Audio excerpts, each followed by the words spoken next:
Reka twongere tubasuhuze abakunzi bacu ba Anaweza, abadukurikira, abakunda ijambo ry'Imana, abo dufatanyije muri uyu murimo mwiza.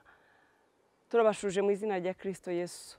Mwami Imana abaha umugisha, turabashimira ko mudutera inkunga, mufatanyije natwe uyu murimo mwiza twahamagariwe. Ni ukuri muraba agaciro kandi muraba ingenzi muri uyu muhamagaro. Mutari kumwe natwe ntabwo twashobora.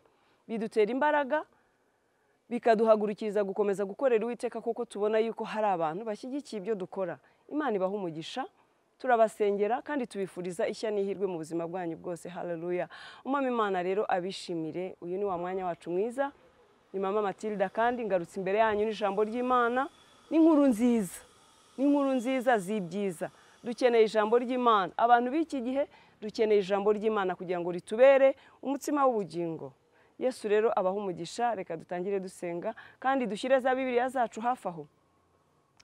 Mana yacu, Mana nkuru, Mana nziza, turakunezerewe cyane, tuguhaye icyubahiro. Uri mwiza, ugira neza. Waturemeye undi munsi kandi ngo tunezererwemo, waduhaye andi mahirwe yo kubaho Mwami Imana. Turabizi cyane ko hari benshi bageze ahacecekerwa batabihisemo, bari bafite imigambi myiza kandi myinshi ariko ntabwo byakunze. Tuvuga iki Mana ko twebwe wadukunze, waturenge, watugiriye neza, watubereye maso, cyane ko ibyagombaga guhitana ubugingo bwacu byari byinshi. Wakoze Mwami, tuguhaye icyubahiro, yewe n'abankurikiye muri uyu mwanya bakurikiye ijambo ryawe. Turavuze ngo nushyirwe hejuru ko kuri Imana idukunda ikatwitaho. Turabizi ko utanga ingabo nyinshi zigapfa ku bwacu, nuhabwe icyubahiro n'ikuzo. Tugeze rero muri wa mwanya wacu mwiza Mwami wo kuganira ku ijambo ryawe. Turagutumiye ngo ubane natwe Uwiteka kuko tutari kumwe nawe ntabwo twabishobora.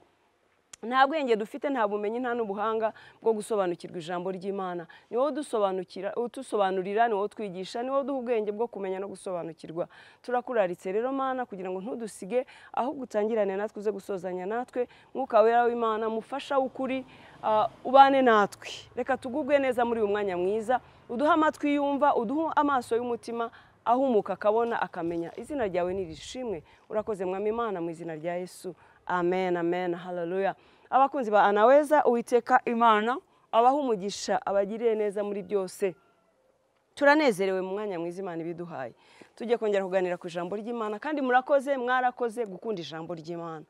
Murarikunda, mutanga za comments nkabibona, hari abampamagara kuri telefoni, hari abanyandikira inbox bakambwira bati rwose ijambo ryawe wigisha riradufasha. Nkababwira nti nukubera imbaraga z'Imana, namwe mubana nanjye mukanshyigikira. Uwiteka ajya abaha umugisha. Haleluya.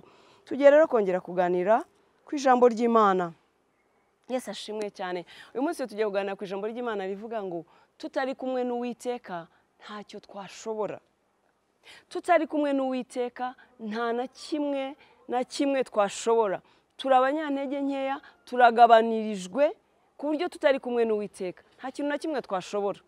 Yesu ashimwe cyane. Burya bya bindi byose ukora ukabishobora, ukabitunganya, ndetse abantu bakabona ko wakoze iby'ubutwari, nuko uri kumwe n'Uwiteka. Yesu ashimwe cyane. Tutari kumwe n'Uwiteka bene data, haba no kuryama ngo tubyuke ntibyashoboka, habe no guhumbura amaso ntibyashoboka, habe no gutera intambwe ntitwabishobora. Tutari kumwe n'Uwiteka rero ntacyo dushoboye. Niyo mpamvu dukwiye kwishingikiriza ku Uwiteka mu buzima bwacu bwose, tukamwiringira, tukamenya yuko ari utubeshejeho. Yesu ashimwe. Tukamenya yuko kubaho kwacu kuri mu biganza bye, ari uyobora intambwe zacu. Tutari kumwe nawe rero turi abanyantege nkeya cyane cyane cyane cyane. Reka tumwisunge, tumwikomerezeho, tumwiyegurire kugira ngo adushoboze iby'ubutwari biruta ibyo tumaze gukora. Haleluya. Jya wishingikiriza ku Uwiteka, umwiyegurire, umwegurire ibyawe n'abawe, uzajya ubona ineza ye umunsi ku wundi. Yesu ashimwe cyane. Tutari kumwe n'Uwiteka ntacyo dushoboye. Tusome ijambo ry'Imana mu gitabo cyo Kuva. Haleluya. Igitabo cyo Kuva hano. Abasomyi ba Bibiliya tugendane, ngiye gusoma ijambo ry'Imana mu gitabo cyo Kuva ibice 33. Duhere ku murongo waho wa 12. Nicyo amagambo aravuga ngo Mose yinginga Uwiteka kujyana n'Abisirayeli yerekwa ubwiza bwe. Mose abwira Uwiteka ati, dore ujya untegeka utijyana ubu bwoko ntumenyeshe uwo udutumanye. Ariko waravuze uti nkuzi izina kandi wangiriyeho umugisha. Haleluya. Nuko niba nkugiriyeho umugisha koko nyereka imigambi yawe kugira ngo nkumenye. mbone uko ndushaho kukugiriraho umugisha kandi wibuke yuko ubu bwoko ari ubwawe. Umurongo wa 14 cyane cyane niho nashakaga ko duhera, aho kumwereka ubwiza bwe tuzahasoma ubundi. Aho Mose yabwiraga Uwiteka ngo namwereke ubwiza bwe kugira ngo amenye uwo bagendana. Reka dusome ku murongo wa 14 niho nashakaga cyane, no ku wa 15 aramusubiza ati duhera ku murongo wa 15. Mose aramubwira ati aramusubiza ati ubwanjye nzajyana nawe nkuruhure. Mose aramubwira ati ubwawe nutajyana natwe ntudukure ino. Ikizamenyekana yuko jye n'ubwoko bwawe twakugiriyeho umugisha ni iki? Suko ujyana natwe bigatuma jye n'ubwoko bwawe dutandukanywa n'amahanga yose yo mu isi. Yesu ashimwe cyane. Ariko reka tuze no ku murongo wa 13 hano. Nuko niba nkugiriyeho umugisha koko nyereka imigambi yawe kugira ngo nkumenye, mbone uko ndushaho kukugiriraho umugisha kandi wibuke ko ubu bwoko ari ubwawe. Yesu ashimwe cyane. Mose yibutse Uwiteka ati Uwiteka we wibuke ko ubu bwoko ari ubwawe.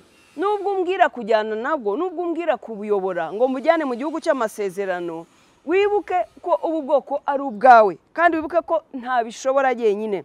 Niho hano yavuze ati, niho hano yamubwiye ati, aramusubiza ati ubwanjye nzajyana nawe nkuruhure, ku murongo wa 14. Ariko niba wibuka umutwe w'amagambo twavuze hano ngo Mose yinginga Uwiteka kujyana n'Abisirayeli yerekwa ubwiza bwe. Mose yari abizi yuko natajyana n'Uwiteka ngo amurangaze imbere bariya bantu atazabashobora. Bwari ubwoko bugoye buruhije, kandi mu nzira harimo ibibazo, harimo intambara, harimo ibigeragezo, mu butayu, mu bintu bibabaje, mbese batabona ibyo kurya n'ibyo kunywa, ubuzima bugoye. Haleluya. Mose arareba aravuga ati nintajyana n'Uwiteka, Uwiteka natajyana natwe, nubwo ambwira ngo nyobore ubu bwoko ntabwo nzabashobora. Aramubwira ati Uwiteka, ngo umurongo wa 15, Mose aramubwira ati ubwawe nutajyana natwe ntudukure ino. Ubwawe nutajyana natwe ntudukure ino mwami, muri iriya nzira igoye, muri iriya nzira iruhije, mu ntambara, mu nzara, mu bikoko byenda kuturya mu muhanda, mu nzira izo ngizo, mu bihuru, mu misozi, mu mata. Nutajyana natwe ntuzirirwe udukura ino, ntuzirirwe utubwira ngo tugende kuko sinabishobora, ntabwo twagerayo, ntabwo nayobora aba bantu ngo mbashobore. Urabazi uko bateye aba bantu bawe. Inkawe yakamusobanuriye ibyo byose. Haleluya. Umva ukuntu Uwiteka yamubwiye, umva ukuntu Mose yavuze ngo Mose aramubwira ati ubwawe nutajyana natwe ntudukure ino. Ikizamenyekana yuko jye n'ubwoko bwawe twakugiriyeho umugisha ni iki? Suko ujyana natwe bigatuma jye n'ubwoko bwawe dutandukanywa n'amahanga yose yo mu isi. Haleluya. Uwiteka abwira Mose ati n'icyo uvuze icyo ndagikora, kuko wangiriyeho umugisha nkakumenya izina. Mose yari umuhanga, abwira Uwiteka ati nutajyana natwe ntuzadukure ino. Ikizamenyekana yuko jye n'ubwoko bwawe twakugiriyeho umugisha, suko ujyana natwe tugatandukanywa n'amahanga yose yo mu isi, suko ujyana natwe ukaturinda, ukaturwanirira, suko tubera amaso amahanga azatubona tuzaba tunyuramo, akabona dutandukanye nabo kubera ubuzima tuzaba tubayemo, kubera imbaraga z'Imana zizaba ziri kumwe natwe, kubera Imana izaba iturangaje imbere, iturengera, iturwanirira. Nibwo bazamenya ko turi ubwoko bwagiriwe umugisha ku Uwiteka. Nutajyana natwe mwami Imana ntuzirirwe utukura ino, kuko tugomba gutandukana n'andi mahanga. Ujye utubwira ngo turi ubwoko bwawe, ujye utubwira ngo hari ibyo wasezeranije Abraham na Isaka na Yakobo, ujye uvuga ngo ufite imigambi yo kutugirira neza kuko ni amasezerano, none urambwira ngo tugende twenyine, se byashoboka? Oya, ugomba kujyana natwe mwami kugira ngo dutandukanywe n'andi mahanga, bamenye ko twakugiriyeho umugisha.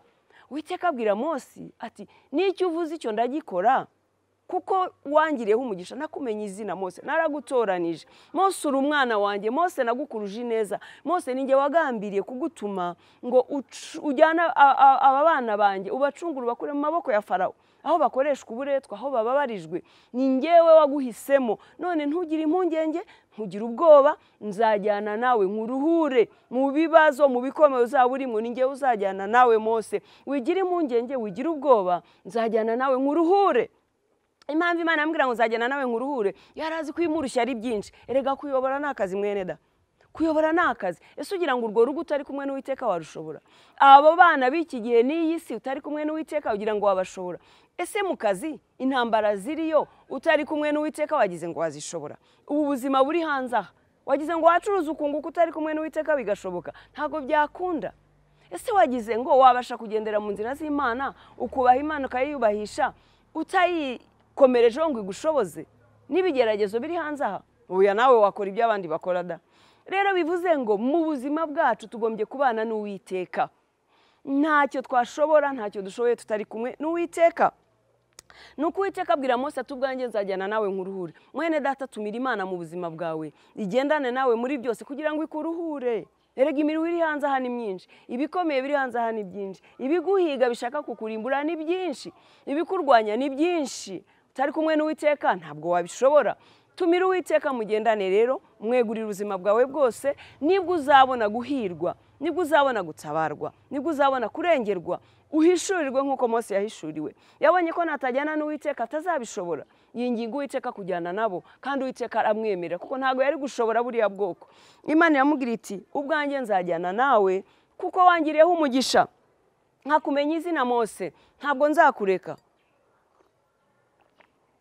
Haleluya, ntabwo nzakureka kuko ndabizi ko ntacyo ushoboye. Kandi icyiza Mose nuko uhishuriwe yuko ari jyewe imbaraga zawe, nuko uhishuriwe yuko ari jyewe wo kwiringirwa, ukaba untumiye ngo tujyane. Ni ukuri Mose, nzajyana nawe, icyo uvuze icyo nzagikora nacyo kuko wangiriyeho umugisha.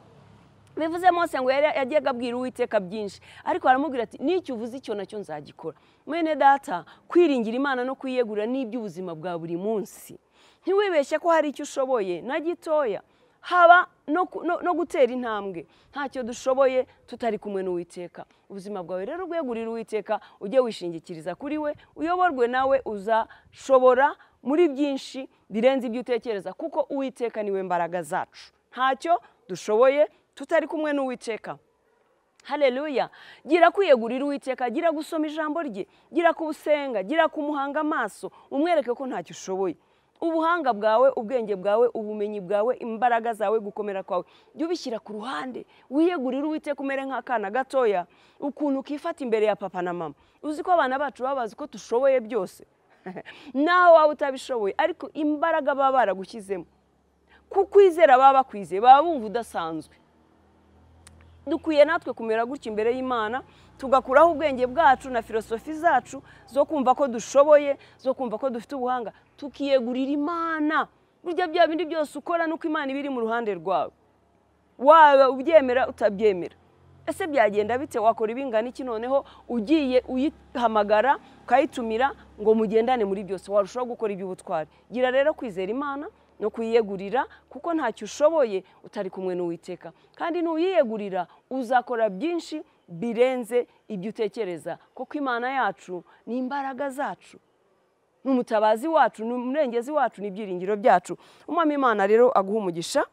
Kundwa mene data mwese abakurikije ijambo ry'Imana aho muri, mugubwe neza, ariko murushirizeho kwiyegurira Imana kugira ngo mujye mugendana nayo. Tutari kumwe nawe ntacyo dushoboye. Ibyo byose byakunaniye, wongere wisunge Uwiteka ubimuzanire kuko uri kumwe nawe urashoboye cyane. Uwiteka abaho umugisha.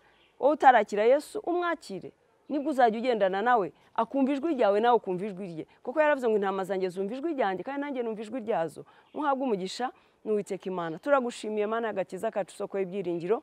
Urakoze kubwira ijambo ryiza ridukangurira Mwami Imana kumenya yuko turi abanyantege nkeya tutari kumwe nawe, kandi utwibukije ko turi abanyambaraga tubasha gukora ibiruta cyane ibyo dutekereza. Turi kumwe nawe turangaje imbere kuko uri imbaraga zacu, ni wowe byose byacu. Izina ryawe nirishimwe. Humugisha abakurikije ijambo ryawe muri uyu mwanya bose, kandi ubahaze mu byifuzo byabo byose, bakugirireho umugisha ko kuri uwo kwizerwa. Urakoze Mwami Imana, mvuze ijambo ryawe ko warikize ku mutima wanjye, nawe nzi ko ugiye kuba inyuma yaryo imirimo n'ibitangaza bigakoreka, nkazabyumva kandi nkazabibonesha n'amaso. Icyubahiro ni cyawe Mwami Imana, mu izina rya Kristo Yesu, amen.